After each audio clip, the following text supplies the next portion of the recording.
va a ser Cristina Rossi. Quería simplemente decirles que el libro va a estar en venta en librerías a partir de la semana que viene, pero estamos haciendo una promoción muy especial para el lanzamiento de 1.200 pesos solamente. El precio de librería va a ser 1.900. Y en el Museo Bullrich por el verano hasta abril más o menos va a estar en una promoción también de 1.500 pesos. Si les gustaría regalarlo, es un libro muy importante de la historia plástica del Uruguay. Así que espero que disfruten la charla y las presentaciones y también los videos de los académicos que no nos pueden acompañar físicamente. Así que muchas gracias y disfruten la presentación.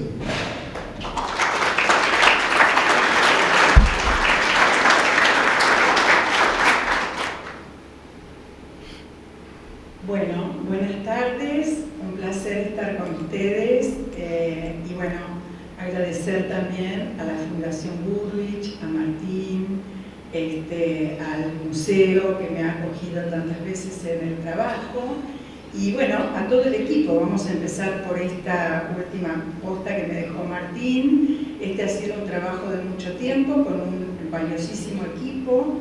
Desde el punto de vista de la investigación trabajé tanto con Eugenia Méndez y Elizabeth Maidana como con Carlos Serra durante toda la última etapa en la que hemos profundizado no solamente la búsqueda de fuentes primarias, sino también las relaciones con las fuentes prehispánicas, bueno, y toda la tarea, como anticipó Martín, de búsqueda de imágenes, que para esto él estaba muy interesado en que estuviera ricamente ilustrado y bueno, así creo que lo hicimos, espero que se pueda disfrutar en ese sentido. Lo mismo, ya que anticipo los agradecimientos, el trabajo codo a codo con Alejandro Sequeira en el diseño y en la corrección, con Aida Altieri, por supuesto las lecturas finales que nunca faltan en la Fundación y en el museo, que están a cargo de Joaquín Raimi, ¿no? Como sabemos, la última mirada la da Joaquín.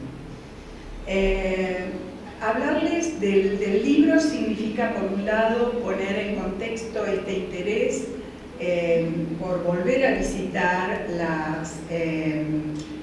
digamos, el interés del maestro Torres García por transmitir sus enseñanzas, ¿no es cierto? Por esta vocación que él siempre tuvo de formar grupos para transmitir sus ideas, de aliarse con esos grupos también para defenderlas al mismo tiempo, pero bueno, recuperar esta idea de trabajo colectivo que fue tan importante en el maestro y que también supo transmitir, porque nosotros hoy podemos recibir, ¿no es cierto?, a partir de los discípulos que enseñaron y los discípulos de los discípulos. Así que realmente hizo escuela en ese sentido. Y pensarlo también en este trabajo colectivo, grupal, es pensarlo en los intercambios que él sabía establecer, que uno puede rastrear, no solamente a partir de las agrupaciones que fue formando a través del tiempo, ¿no es cierto?, desde los comienzos, cuando empezó a enseñar en Barcelona, en los primeros colegios, y en donde ya eran sus amigos también los que integraban el grupo de profesores, hasta las primeras exhibiciones que formó, ya sea para refutar el rechazo a un salón, o para hacer la primera exposición de artistas latinoamericanos en París, que también fue organizada por él, aglutinando, ¿no?, a todos los artistas que estaban en ese momento, y posteriormente los grupos de arte constructivo, el grupo de la Asociación de Arte Constructivo y el Taller Torres García. Así que esa idea de trabajo colectivo, idea que creo que es muy pregnante y que ha marcado, ha puesto un sello en el Río de la Plata. No hace mucho, en el momento de presentar a Carmelo Ardenquín en el Museo Nacional de Bellas Artes, también hice hincapié en esta tradición que Carmelo toma del entorno Torres Garciano, ¿no es cierto? Incluso revisando algunos escritos aparece esta vocación, ¿no es cierto?, de inclinarse hacia el trabajo colectivo. En estructura supo escribir, dice, por ejemplo, en un pasaje, hay quien asegura que aquel que no habla no piensa, y por esta razón es necesario agruparse. Es decir, esta cuestión de compartir, ¿no?, que recuerdo muy bien que Manuel Aguiar suele comentar, y a mí me quedó también como un sello, que muchas veces el maestro experimentaba con algo nuevo y entonces salía y le preguntaba a los alumnos qué tal, si era esto bueno para ellos o no, cómo lo veían, ¿no? Esta posibilidad desde un lugar muy humilde de compartir e intercambiar con sus pares, como intercambió desde con Mondrian hasta con, bueno, cantidad de artistas en París, con Huidobro en Latinoamérica. Así que bueno, a partir de esta idea de intercambio es que nació la idea de hacer no una introducción necesariamente a partir del trabajo de Torres García absolutamente direccionado, sino al contrario, tratar de abrir la trama en la que esos postulados y ese taller se fueron inscribiendo. Esa trama con la que también debían debatir ellos, ¿no es cierto? De modo que este libro intenta recuperar esa polifonía que se da en el arte moderno, no solamente, ¿no es cierto?, en el enclave rioplatense, sino en Latinoamérica, en Europa, en la relación con Estados Unidos. En este sentido, les voy a mostrar un poco el índice. Lo hemos titulado El taller Torres García en la encrucijada del arte moderno, encrucijada en la que, por supuesto, el maestro tuvo que discutir, pero también los discípulos tuvieron que, ¿no es cierto?, luchar para instalar aquellas conquistas de su arte frente a las vanguardias que se estaban sucediendo también en ese momento. Pensemos que, por ejemplo, en Buenos Aires son casi simultáneas una segunda muestra de algunos representantes del taller Torres García, la segunda muestra de la Asociación de Arte Concreto Invención y la primera muestra de Arte Madrid. Son prácticamente simultáneas y muy cercanas en la calle Florida. De modo que recuperar, digo, esa situación en donde hay que instalar esta idea fuerte, ¿no?, del maestro Torres supone también bueno, entrar en esos debates. Esta trama, entonces, como decíamos, supone tomar lo que desarrolla precisamente Gabriel Pelufo Linares, que creo que no hace falta para ustedes que yo lo presente con su currículum, ¿cierto? Pero bueno, Gabriel toma, como ustedes están viendo, Joaquín Torres García y las agrupaciones de arte constructivo en el periodo 34-41, es decir, toma las dos primeras agrupaciones, que son la de Madrid, ¿no es cierto?, de arte constructivo, y la Asociación de Arte Constructivo. Por supuesto que es lamentablemente el único autor de todos los que hubiéramos querido que estuvieran presentes, y él va a hablar sobre su texto. A mí me interesa personalmente agradecerle que haya recuperado verdaderamente la textura, ¿no es cierto?, de los diálogos de Torres con muchos de sus amigos, la situación de la recepción, la dificultosa recepción de sus ideas, ¿no es cierto?, las polémicas que se han generado localmente con un rico relevamiento de fuentes primarias. Así que desde ese punto de vista me parece que es imperdible el texto de Gabriel. Invitamos también a Andrea Yunta, que bueno, es especialista en arte latinoamericano y en este caso ha desarrollado un tema que tiene todo que ver desde el punto de vista de lo que, digamos, la prédica y las, digamos, el estudio, ¿no es cierto?, de los discípulos de Torres con respecto a las culturas indoamericanas. Interesa mucho la perspectiva de Andrea porque la trae a la actualidad. Hago un paneo simplemente. En el caso de Juan Manuel Bonet, precisamente una de las digamos, fortalezas de su texto, que hace un relevamiento también de las vanguardias constructivas o vinculadas con el arte constructivo europeo, no solamente centrado en el núcleo que lo rodeó en Cercle Carrea Torres, sino abriendo precisamente a otras manifestaciones en Europa.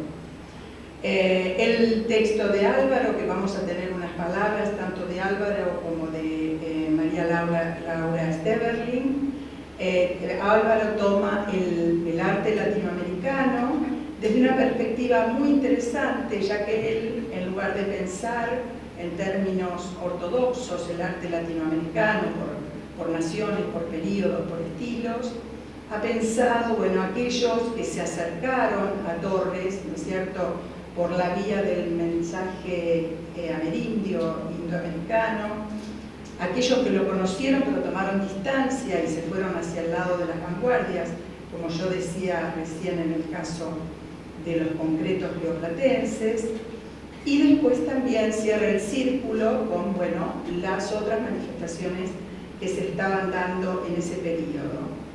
Y finalmente María Laura toma, como ustedes ven, su título es Lo autóctono y lo internacional, pero pensando en el desarrollo de las tendencias modernas en los Estados Unidos en el periodo 40-62 y se focaliza muy especialmente en las dos muestras que presentó Torres y el Taller Torres en los Estados Unidos. Una con el apoyo de Gómez Sicre y la otra con la gestión ya de uno de los discípulos como fue Gonzalo Fonseca. Así que, bueno, a partir de este vuelo, digamos, de pájaros sobre lo que es el índice del libro, yo desde la coordinación, como decía Martín, no solamente trabajé en diálogo permanente con los autores, sino que también, bueno, tratamos de aportarle algunos materiales, en este caso trabajando codo a codo con Carlos Serra, en lo que fue la construcción de un relato visual, en donde se vinculan las obras de los artistas de la Asociación de Arte Constructivo y el taller con los trabajos de las culturas indoamericanas, y también un índice onomástico para también contribuir, ¿no es cierto?, con los lectores y especialmente los investigadores que quieran visitar esta obra. Como decía Martín, esta es la primera, vamos a decir, concreción, ¿está bien?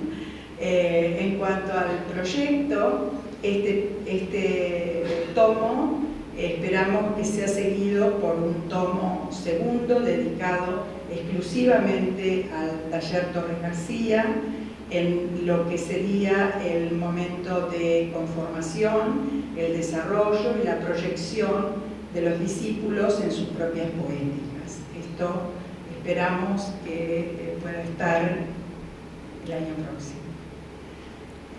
Capítulo 2 en diciembre del 24. Bueno, lo digo con convicción.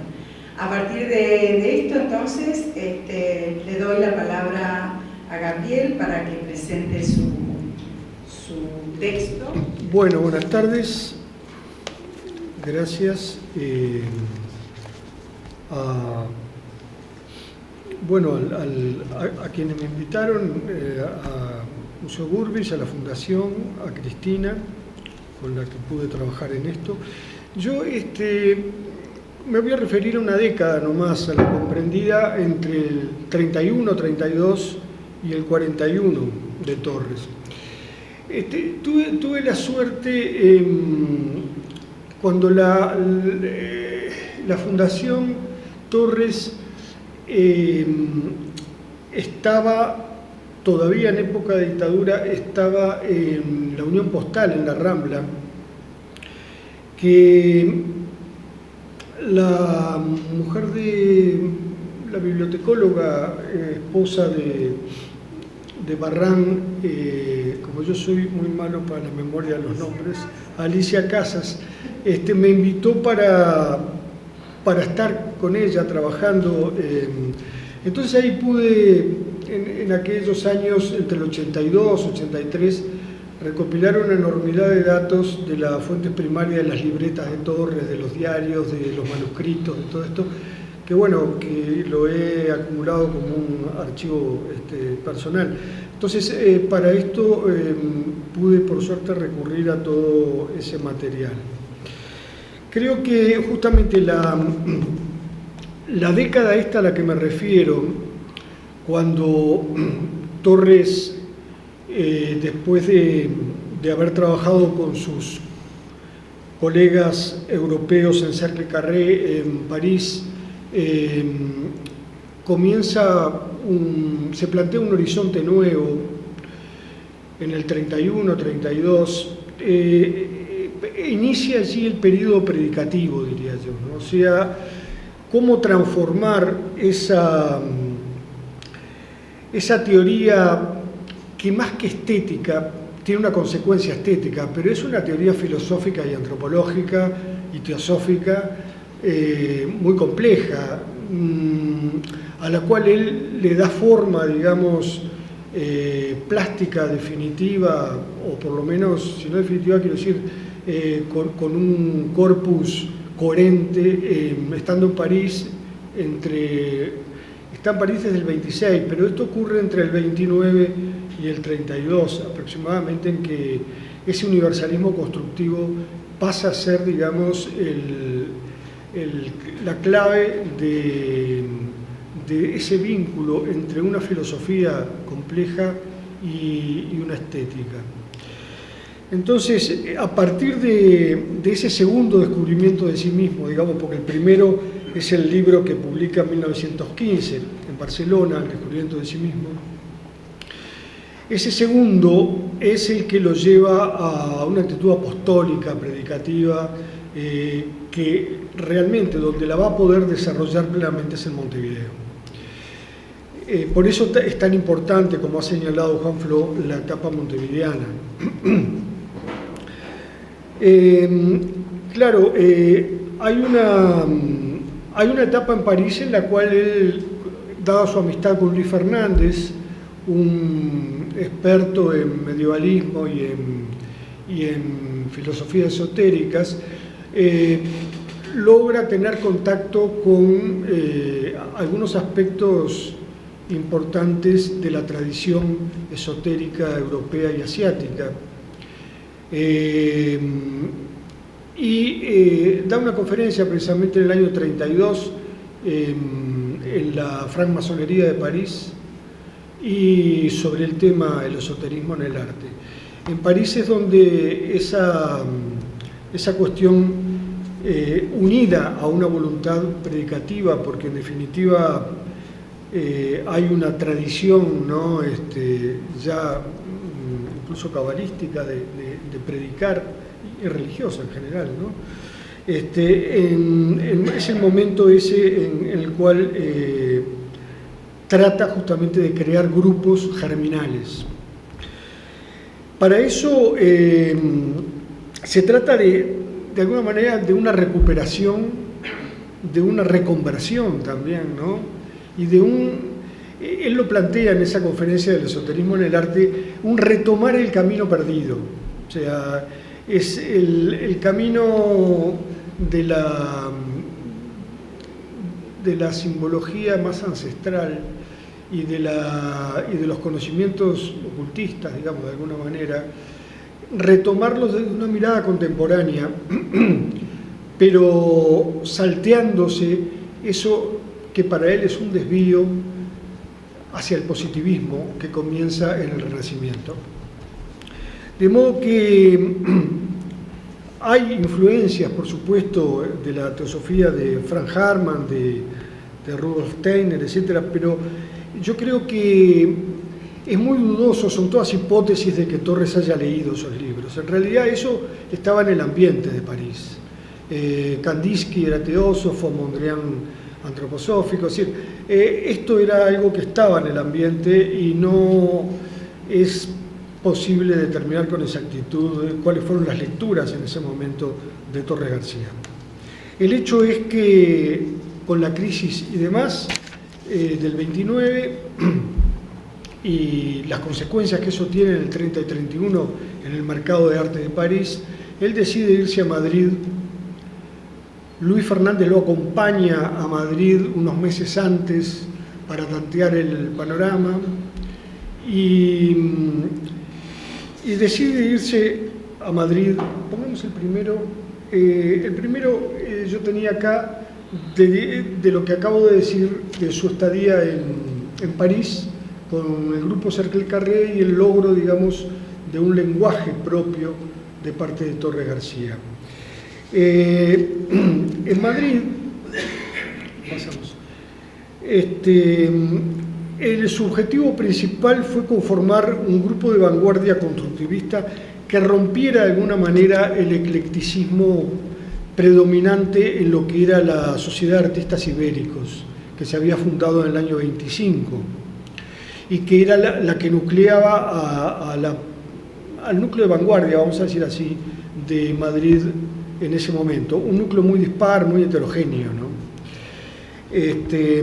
Él forma allí lo que nunca tuvo, en realidad él le llamó Grupo de Arte Constructivo, no fue una escuela, fue un taller abierto que, de acuerdo a su diario personal, tuvo muchas instancias de trabajo, pero no fue una iniciativa cerrada, digamos, escolástica, sino que fue algo muy abierto y en el cual él tuvo en cuenta, ya había tenido una polémica en París con Cercle Carré, sobre todo con Van Desburg, sobre el tema de introducir o no, de admitir o no la figuración dentro de la abstracción.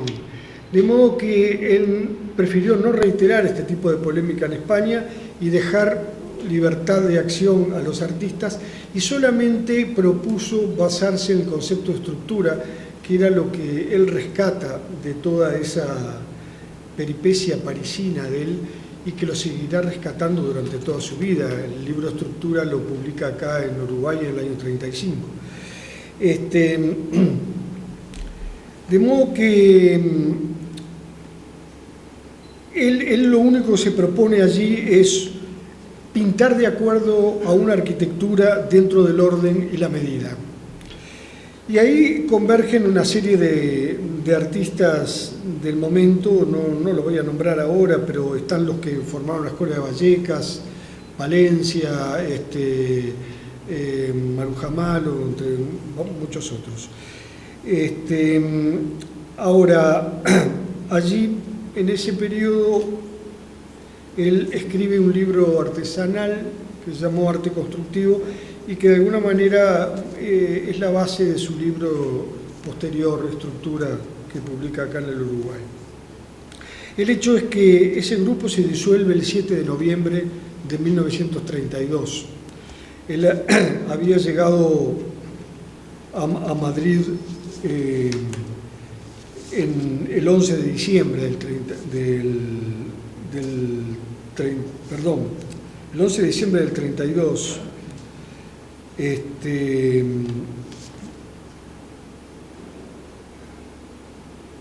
Estoy bien yo.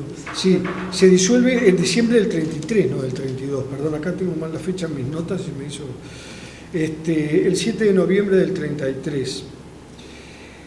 A partir de ese momento, Es interesante señalar también que allí él estaba haciendo también investigaciones musicales, que ya las había iniciado en Barcelona con Antonio Rivera, y las continúa con el chileno Salas Viu, con el que trabaja nuevamente en Madrid, investigando la Sinfonía de Beethoven y otras en cuanto a su estructura musical. La Quinta Sinfonía y la Patética. Allí se propone, frente a la disolución del grupo, aunque fue una disolución nada violenta, digamos, él siguió manteniendo contacto, sobre todo con algunos españoles, ¿no? Estaban Ángel Ferrán, Alberto Sánchez, se llamaba Alberto, que fue muy amigo de Barradas, Eduardo Díaz Yepes, que allí se enamoraron su hija Olimpia y Yepes en esa oportunidad. Estaba también los escritores Guillermo de Torre y Manuel Abril como, de alguna manera, como conductores críticos de ese grupo, de esa agrupación, que llegó a exponer en alguna oportunidad. Ahora, las disyuntivas que se le presentan ahí a Torres son México o Montevideo. Montevideo había estado ya en su cabeza, pero lo había desechado junto con Barradas de una manera muy despectiva. El tema de México se le plantea porque, bueno, había conocido en París a Germán Cueto, uno de los fundadores del grupo estridentista mexicano, y eso también al escritor Aquiles Vela, ¿no? Aquiles Vela, creo que es Arqueles Vela, que lo introducen un poco en todo el clima fermental mexicano de esos años. Bueno, había conocido en Barcelona a Siqueiros, ¿no? Eso fue en el 19 aproximadamente, 18-19, cuando en Barcelona, debido a la guerra, a partir del 17 va mucho francés y de otros países y se juntan en Barcelona. Pero de todas maneras, México era un punto de atracción para él, pero dice en su Historia de mi vida que por razones económicas descarta México y había entablado contactos ya con Eduardo Dieste en Madrid y con el poeta Álvaro Armando Baseur, uruguayo, también bueno, Álvaro Armando Baseur estaba en París. Pero el tema es que ellos lo habían de algún modo, también el escritor uruguayo Martínez, bueno, ahora el que escribió Blandengues en la frontera, ahora no me sale el nombre, él tuvo mucho contacto con Torres y lo animó mucho a venir a Montevideo. Ahí Torres empezó a escribir cartas hacia Montevideo, al hermano de Barradas, que estaba en Montevideo, y sobre todo a instituciones, ¿no? Principalmente a Amigos del Arte, que estaba dirigido por Angélica Lucich, a la cual le escribe en distintas oportunidades, y al grupo de arte y cultura popular que dirigía V. de Müller.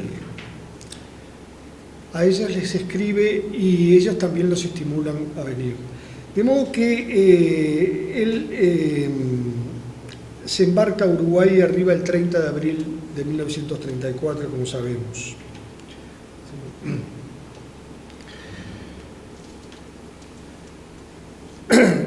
Claro, crea a su favor, como les decía, voluntades institucionales sobre todo, más que de personas, ¿no? Y tal es así que, llegado a Montevideo, el 30 de abril, el 2 de mayo visita al presidente Terra.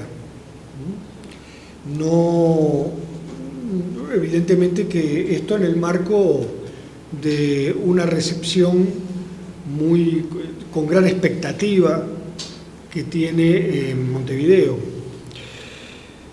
de políticos y de artistas en general. Su propósito, evidentemente, hay algo conceptual ahí que me interesa resaltar. O sea, él parte de Europa conflictuado con las vanguardias. Lo dice en varios textos que su conflicto es el esteticismo de las vanguardias. Y el uso de material, incluso iconográfico, de culturas, vamos a llamarle más primarias, como las africanas y demás, con un uso estrictamente estético, pasando por encima del valor ritual y cultural que para esas culturas tenían esos elementos gráficos o plásticos. Entonces, esa tendencia a desvalorizar por entenderla un desvío de las vanguardias, esa tendencia al esteticismo, le hace pensar en la necesidad de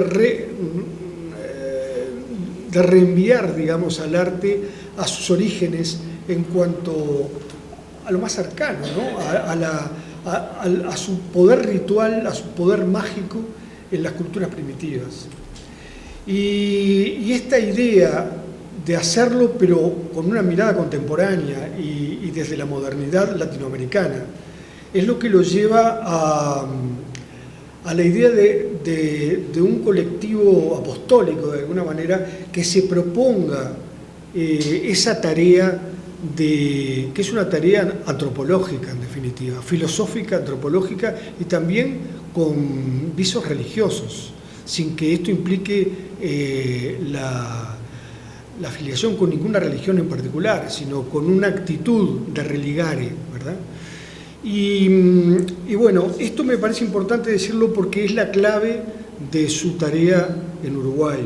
A pesar de que él, con cierta demagogia buena, de la buena, cuando tiene una audición radial a la semana de llegar, y en el 24 de mayo da la primera conferencia en el Paraninfo de la universidad y luego inaugura el 5 de junio en la Asociación Amigos del Arte. Pero cuando habla en una radio dice lo siguiente: se trata de realizar aquí algo muy concreto, continuar la obra europea de evolución que, debido a las circunstancias actuales, allí ha quedado interrumpida. De realizarse esa obra, Uruguay se pondría a la vanguardia del arte. Obviamente que acá, digo, hay una demagogia de la buena. Él no se propone en realidad refundar lo europeo acá, sino reorientar, y su vuelta del mapa es la prueba política, digamos, de esa estrategia, es refundar una vanguardia diferente, encaminada justamente a esa colectividad filosófica que es la base. Por eso yo encuentro muy discutibles y muy legítimas, ¿no? Y muy interesantes todas las cuestiones que se han planteado con respecto a las extensiones del legado de Torres, pero en general son legados estéticos, pero que no están acompañados por la base filosófica torregarciana. Esa base filosófica muere con determinados alumnos clave como Fonseca y otros, ¿no? Incluso con Espósito. Ahora, pasamos al negro. La familia Torres convocó a destacados artistas e intelectuales acá en Montevideo.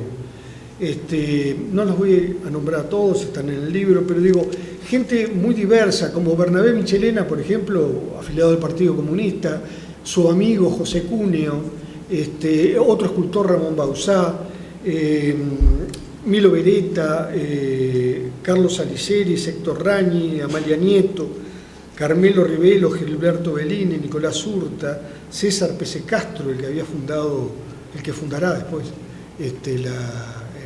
los salones municipales y el Museo Blanes, director del Museo Blanes, y arquitectos como en ese momento Juan Antonio Escaso y Fernando Siri. Fernando Siri lo acompañó mucho e incluso fue el primero que leyó el manuscrito de estructura antes de ser publicado Fresneda Siri.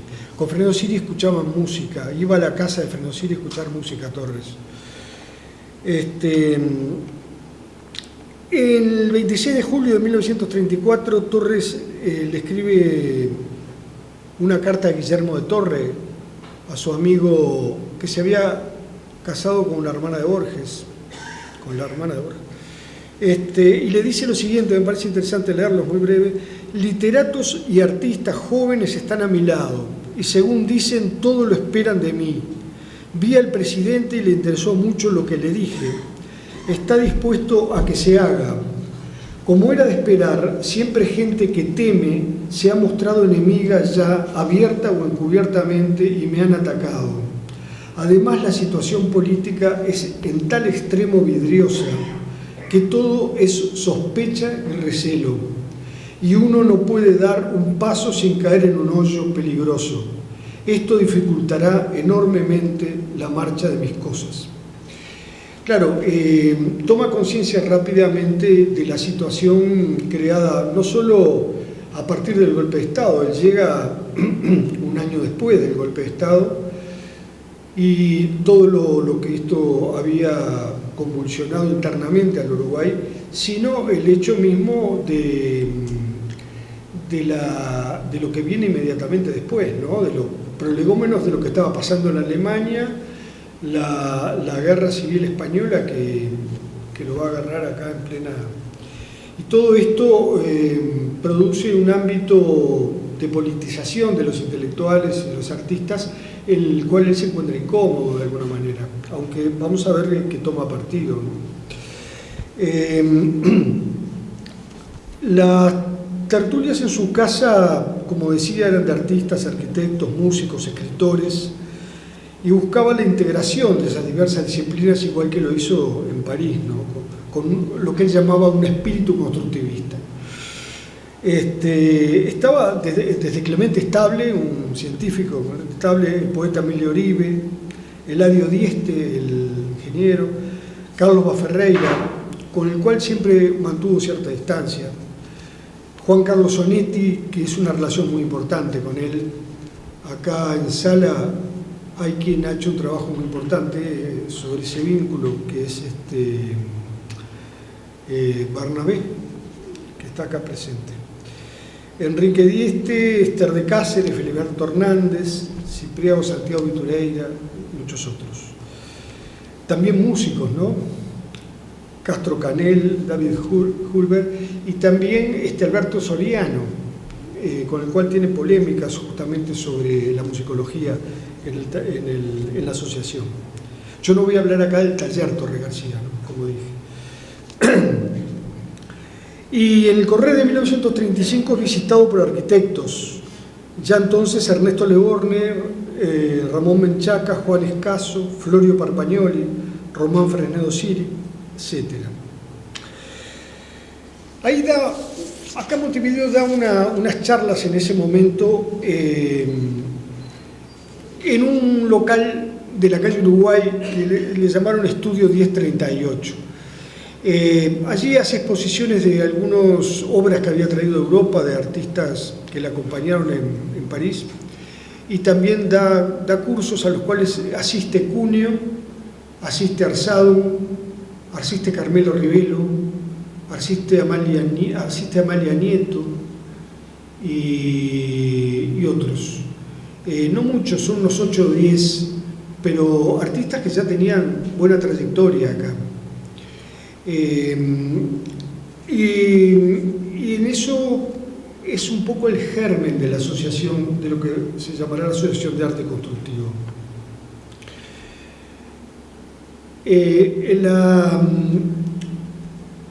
Entre octubre del 34 y enero del 35, él inicia un curso en la Escuela Taller de Artes Plásticas.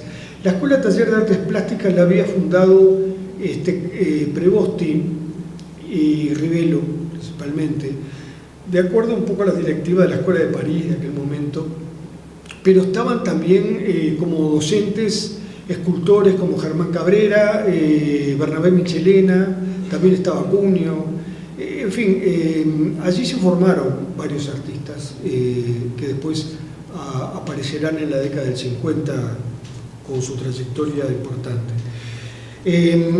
Y era, digamos, el principal núcleo de enseñanza independiente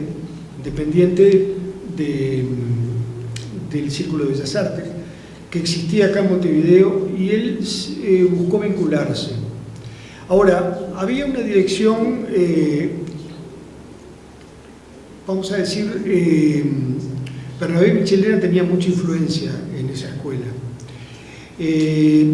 Y evidentemente Torres ahí buscó la posibilidad de tomar esa plataforma ya existente en Montevideo para que le sirviera, digamos, como cultivo de su proyecto de asociación, cosa que no caminó, ¿no? Tuvo grandes polémicas allí. En la ETAP dio esos cursos y en enero del 35 renunció, después de arduas polémicas internas con los artistas, y a él sobre todo le rechinaba el eclecticismo reinante, ¿no? Esa cosa de que es un poco el propio de la sociedad amortiguadora, como decía Raldazzo, de la sociedad uruguaya, que se tradujo obviamente en la enseñanza de la ETAP y que Torres lo vivió directamente, y esa falta, digamos, de toma de partido por determinadas líneas de trabajo lo hizo renunciar, además porque vio que eso no le servía a él como punto de apoyo para su proyecto. De ahí saldrá, digamos, por un lado la Asociación de Arte Constructivo y también la Unión de Artistas Plásticos en el 35, que es más que nada un gremio que se propone que los jurados de los salones nacionales que van a empezar en los años siguientes puedan estar integrados por artistas y otras reivindicaciones. En diciembre del 34, Torres había presentado acá a la exposición de la ETAP que se hace en el Palacio Díaz obras de su grupo y lo presenta como asociación de arte constructivo. Ahora bien, en noviembre del 35 pasamos al siguiente, sí. En noviembre del 35 se resolvió crear definitivamente esa entidad, la de la Asociación de Arte Constructivo, con socios activos y socios protectores. En noviembre del 36, la Asociación de Arte Constructivo dice en un documento, tiene como objeto primordial el determinar una nueva corriente cultural en sentido clásico universal, por entender que tal orientación, dada la lucha y desconcierto actuales, puede traer de nuevo un equilibrio indispensable. Esta asociación no puede sumarse o adherirse a ninguna corriente política, social o religiosa, y tampoco tendrá por misión suya ninguna labor opositora, reservándose solo la labor constructiva con robusto fundamento ético. Esta idea de no ir contra, sino ir por, a favor y unir, que también, digo, está mucho en las sociedades secretas esto, ¿no? Era también una estrategia de inserción en un medio absolutamente crispado por la polémica, yo diría más política que estética, ¿no? Pero estaban las dos cosas mezcladas. Ahora, en 1938, como se ve acá en esta imagen, la papelería de la... En 1935 la papelería de la Asociación de Arte Constructivo tiene como el logo que ven ahí arriba, y en el 38 ya se introduce la frase Tradición Constructiva de América. En el 38 ya hay un viraje de sus enseñanzas y del núcleo de la escuela hacia la tradición de la historia prehispánica indoamericana. Incluso en el 32, ya estando él en Madrid, en abril estando todavía en Francia, en abril del 32, escribe el manuscrito Tradición Constructiva de América. Visitaba mucho el Museo del Hombre y demás, y ya estas ideas de que eso que él llamaba la gran tradición del hombre abstracto, esa gran tradición latina, europea, podría estar también acompañada por la tradición de ese hombre abstracto en Latinoamérica, ¿no? El hombre abstracto es para él un concepto. En el año 19 escribe un texto que se llama El arte,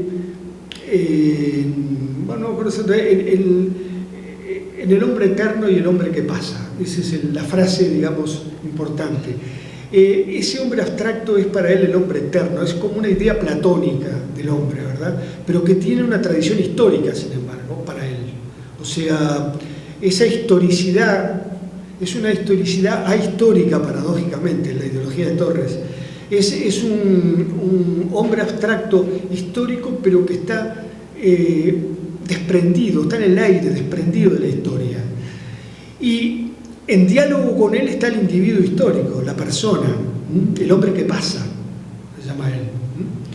Entonces, el diálogo entre estas dos entidades, que son en definitiva entidades filosóficas, es un poco la clave de su filosofía, y veremos también de su toma de partido político acá en Montevideo.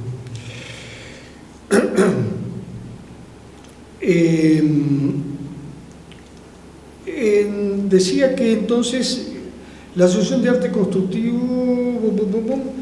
Metafísica de la Prehistoria Indoamericana, es el libro que edita en 1939, ya con la puntería puesta justamente en esta cuestión del arte prehispánico, ¿no? Ahora bien, en 1936, del 36 y el 38, ese periodo, 2 años antes de la edición de Metafísica de la Prehistoria Indoamericana, ese periodo es el periodo de la revista Círculo y Cuadrado, que haciendo un paralelo con el Cercle Carré que él había vivido en París, edita acá Círculo y Cuadrado en ese periodo, con textos de franceses, de Jean Elion, de Goren, de Pierre Mondrian, de Van Desbourg, de Van Torgerlot, y también de los españoles amigos de él, principalmente Luis Castellanos, que fue con quien él más mantuvo correspondencia estando en Montevideo, también con Benjamín Palencia, con Ángel Ferrán.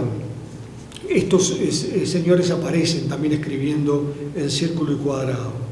Ahora, evidentemente que en ese primer número del Círculo y Cuadrado ya está, lo marqué yo en rojo, lo vieron ahí, está la primera inversión del mapa de América, que no es la que hace en el 43, que es la que está a la derecha en la imagen, que es la que hace cuando prepara su libro Universalismo Constructivo. La idea es la misma, son dos. Ahora, evidentemente que en el año 35, cuando él da su conferencia La Escuela del Sur, ahí habla de la inversión del mapa, ¿no? Y dice: he dicho Escuela del Sur porque en realidad nuestro norte es el sur.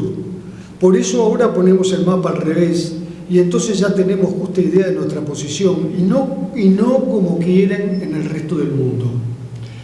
Incluso dice en algún momento, los barcos ahora, de ahora en adelante, cuando van a Europa, no suben, sino que bajan, ¿no? Ahora, esta es un acto político, obviamente, ¿no? Es un acto político en el sentido no político partidario, es político en el sentido de que implica una estrategia de largo plazo para su prédica, ¿no? De poner rumbo a América, rumbo a un norte, ¿no? Y en ese sentido, el arte constructivo americano, en el cual él va a apoyar de algún modo su teoría después, es un americanismo que él expresamente distingue del panamericanismo reinante, ¿no? Que era una idea más norteamericana. Tampoco es el hispanoamericanismo español, es un americanismo que busca las raíces históricas, pero para desentrañar allí a ese hombre abstracto, universal, que también encuentra en Europa.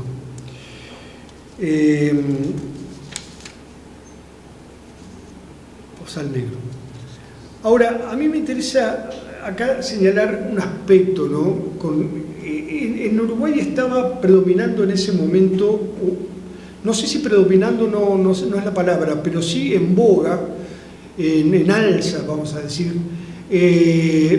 la estética del llamado realismo social. O sea, una estética muy ligada a la tradición iconográfica mexicana y a los temas sociopolíticos que tienen que ver con un acercamiento a las clases marginales o a la clase obrera, y esto al indigenismo, incluso en mucha parte de América. Y esto es un asunto que no era compatible con los lineamientos del salón oficial de los salones nacionales a partir del año 36 y 37, ¿verdad? Donde hay, digamos, una pintura oficial academicista y también de tono impresionista, pigonal. Alberto Dura es el que gana casi todos los primeros premios en esos primeros salones.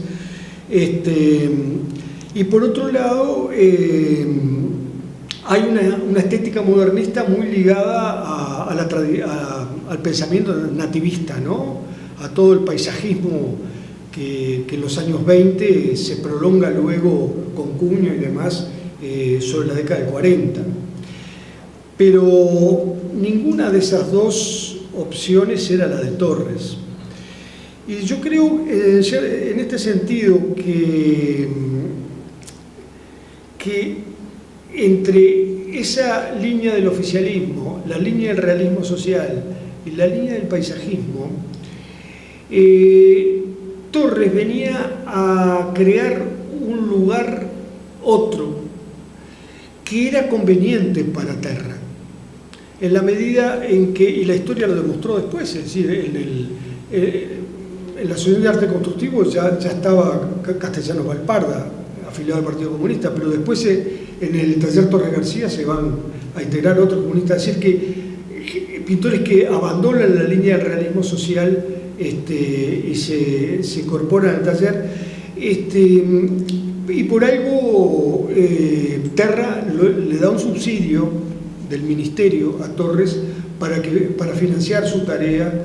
Ese subsidio está, digamos, documentado en el archivo de la Fundación Torres García y va desde el año 34, en que Torres tiene la entrevista con el presidente y después con el ministro de Cultura, hasta el 41, en que se pierde el rastro de ese subsidio. Ahora, creo que es interesante el hecho de que este lugar otro que Torres inaugura acá, también es un lugar muy polémico. Desde cuando Siqueiros estuvo acá en el año 33, estuvo a los pocos días del golpe de Estado, fundó, o más que nada lo fundó su compañera Blanca Lubrún, fundó la Confederación de Trabajadores Intelectuales del Uruguay en mayo de 1933.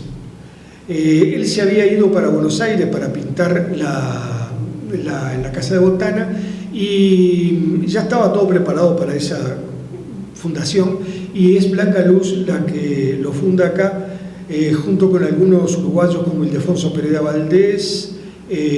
También estuvo en ese momento Costigliolo, que después renuncia, y estaba Verdía también, Norberto Verdía, fundan la Confederación de Trabajadores Intelectuales del Uruguay, que es de una línea, vamos a decir, políticamente muy afín a la internacional comunista vigente en ese momento.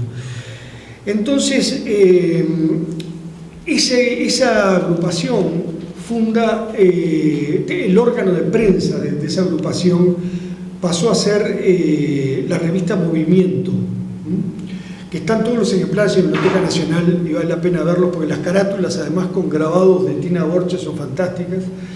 Desde esa revista Movimiento, Norberto Verdía inicia la polémica contra Torres García, calificándolo de pintor burgués, de pintor de élite, etc. Y una de las cosas que dice Verdía en los artículos, lo cito nomás de pasada porque me parece importante la polémica esa, dice Verdía: el arte de Torres García corresponde a la etapa agónica del capitalismo, en contraposición, pobre Verdía, ¿no? A la etapa agónica del capitalismo, en contraposición al arte por venir, entre comillas, arte que ha de tener la impersonalidad del muro, como corresponde al arte impersonal y proletario que se avecina, cierra comillas. En la contestación que Torres le hace en el manifiesto número 1, dice muchas cosas, pero entre otras cosas dice: este arte mío podría, por la manera en que está concebido, llegar a ser un arte colectivo e impersonal, tal como se hizo en la antigüedad y la Edad Media, hecho por el pueblo y para el pueblo. Es decir, Torres García lo entronca justamente con la tradición, vamos a decir, de la simbología esotérica, ¿no?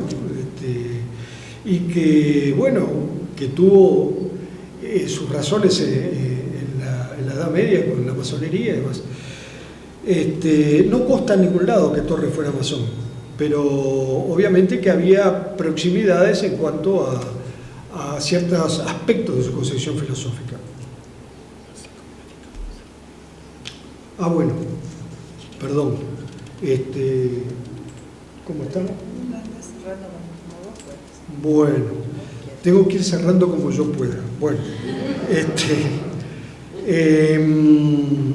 no, me interesa justamente la posición de Torres, que generalmente se dice que no tuvo posición política o que su posición política fue tanto ambigua. Es importante cuando en la AIAPE, que es la Asociación de Intelectuales, Artistas, Periodistas y Escritores del Uruguay, y el Comité Nacional de Ayuda al Pueblo Español cuando la Guerra Civil, realizan una exposición en el Salón de Bellas Artes que se llama De ayuda a los niños de España republicana. Allí expone todo el mundo y Torres con su gente también expone allí. Evidentemente que Torres dice lo siguiente en la conferencia que da allí: de las obras que aquí se exponen, es la primera vez que Torres no combate, porque desprecia todo lo que se hace acá en ese momento y lo dice claramente en sus conferencias, pero en esta vez no. Dice lo siguiente: de las obras que aquí se exponen me parece bien no hablar. No debe destacarse a ninguna por encima de las demás, ya que todas representan lo mismo: la ayuda a España, la afirmación de los valores humanos eternos. El valor moral que representa cada una de ellas tiene para nosotros que exceder al valor artístico. Y sigue: dejando aparte el aspecto del pueblo mártir, el pueblo español representa hoy aquel momento grande en que el hombre universal, y volvemos a la idea del hombre universal, ¿no?, se levanta por encima del individuo para defender lo que caracteriza a ese hombre por encima de aquello que ya no lo es, pues también es patrimonio de los seres inferiores. Por el pueblo español hoy la humanidad despierta de su letargo para recobrar su dignidad de entidad superior. En tal pleito, el intelectual, el artista y el poeta, el filósofo y hasta el científico no han sido tardos al llamado de conciencia. Salvo vergonzosa minoría, no han sido tardos a la verdad, con mayúscula. Podemos vanagloriarnos de ello, y los ha habido por lo mismo quienes han defendido en el terreno propio de su quehacer, como en el de la humanidad toda, es decir, en la lucha cuerpo a cuerpo, hubiera sido la mayor vergüenza que hubiera ocurrido lo contrario. Bueno, evidentemente esto es una posición política. Y bueno, como tengo que terminar, y me quedaba un tanto pasemos. Sí, el Monumento Cósmico del año 39, en el mismo momento que publica, no, es del año 37, ¿no? La inauguración oficial es en el 39. Es el mismo periodo en que reivindica al americanismo, y es bastante tremenda el desplazamiento que se hizo. La implantación original, además, no la tiene en esta foto porque todavía no había crecido, pero en una carta que le escribe a Rosa Acle le dice: he plantado un timbó porque es el árbol que va a acompañar a ese monumento. Yo lo recuerdo perfectamente, y ustedes recordarán al timbó que estaba en el monumento. Cuando se desplazó, no solo se perdió la relación astral que él tiene con la orientación del monumento según el recorrido del Sol, porque lo pusieron cambiado más de 90 grados, sino que además se puso en una situación absolutamente absurda, con una vereda atrás y todo, lamentablemente. El hecho es que pasemos a la otra, a ver dónde estoy. Sí, por favor. La 500 conferencia. Sí, pasemos a la otra. El tema es que en toda su prédica, en una de las cartas, y leo porque digo, es más concreto lo que dice él que lo que puedo decir yo. En cartas que Torres le escribe a Rosa Acle en el 40, le dice: esta república es como una feria, donde se vende y compra todo, y entonces, viendo que lo universal era demasiado para esta gente, lo dejé de lado y dije de ir a la realidad, es decir, a la feria. Pero entonces a base de estructura, por lo menos eso. Un mes después le dice: ¿qué ha pasado? Nada. Bajé el tono, nada de metafísica, solo la regla constructiva para hacer pintura figurativa. Y nada tampoco. Basta, pues, de todo esto. ¿Por qué? Pues porque están en el año 1810, es decir, que no han evolucionado. Solo se han vestido a la moda y por esto todo lo que han hecho es falso.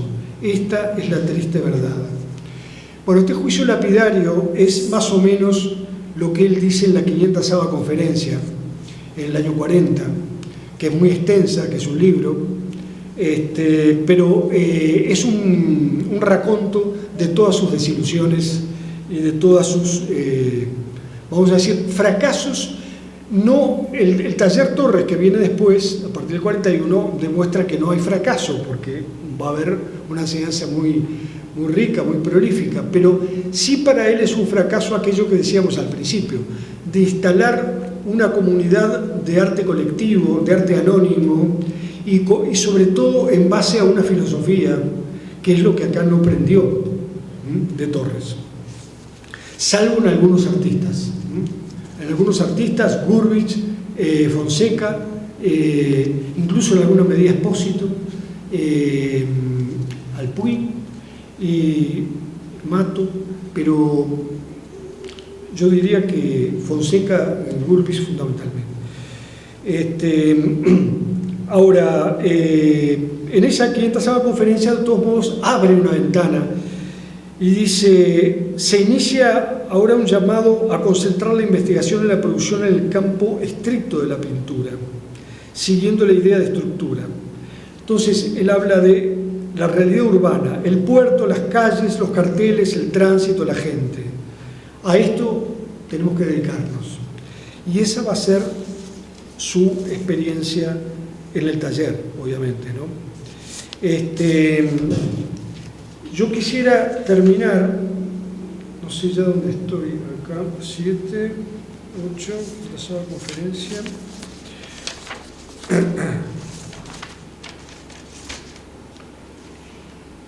Bueno.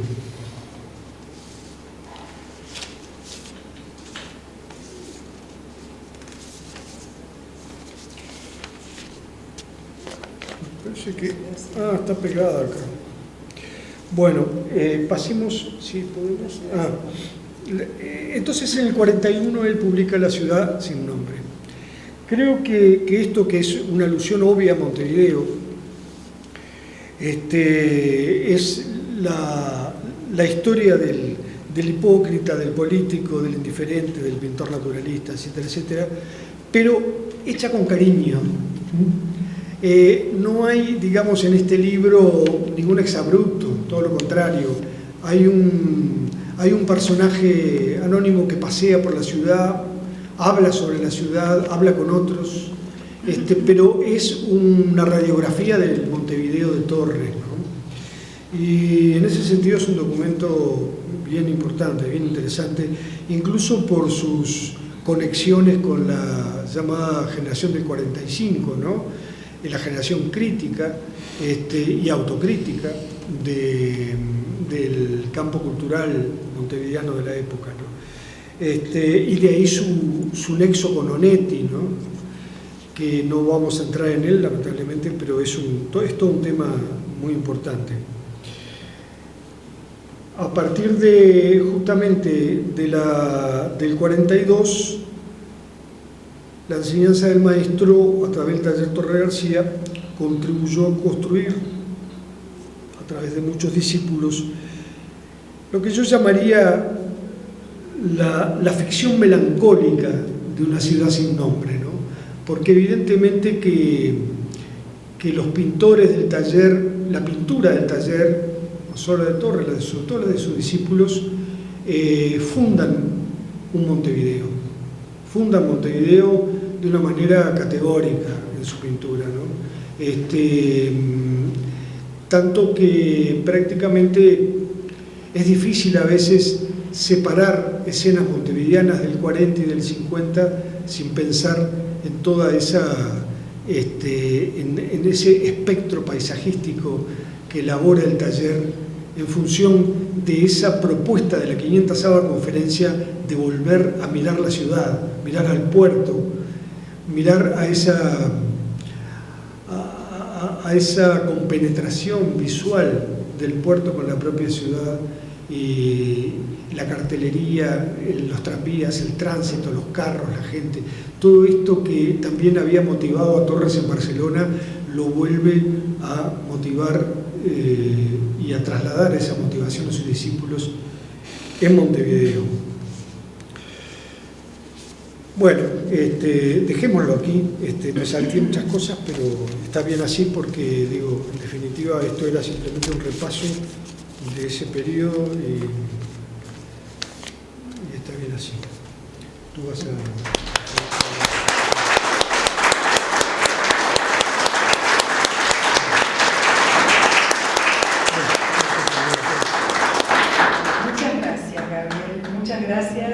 Realmente es un placer siempre escucharte, aunque se extienda un poquito, pero bueno, la idea creo que se está